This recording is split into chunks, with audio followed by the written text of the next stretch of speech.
విజయమ్మ బాధ చూస్తూ ఉంటే ఆశ్చర్యము, మనకు కూడా బాధ రెండు ఉన్నాయండి. ఆస్తుల విషయంలో జగను వారికి అన్యాయం చేశాడంట చెల్లెలికి. ఆ విజయమ్మే నేరుగా చెప్తాంది.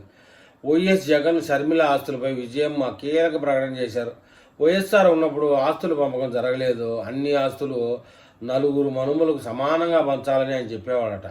ఆదేశం కూడా ఆదేశం జగన్కు రాసిచ్చిన ఎంఓయూ ప్రకారం సరస్వతి సిమెంట్ సహా ఎంఓయూలో లేని యలహంక ల్యాండ్ కూడా షర్మిలాదేనంట. ఆస్తుల విషయంలో జగన్ తన మేనల్లుడు మేనకోడలకి అన్యాయం చేశాడు.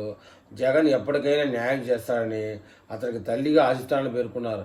నీ కూతురికి నీ కుటుంబానికి న్యాయం చేయడానికి నువ్వు ఎప్పుడూ ఉంటావు తల్లి. మరి రాష్ట్రానికి జరిగిన అన్యాయము, నీ కొడుకు చేసిన విధ్వంసము, వీటి కోసం ఎవరు పోరాడతారు? నీకు కొడుకు కావాలి, కూతురు కావాలి, ఆస్తులు కావాలి.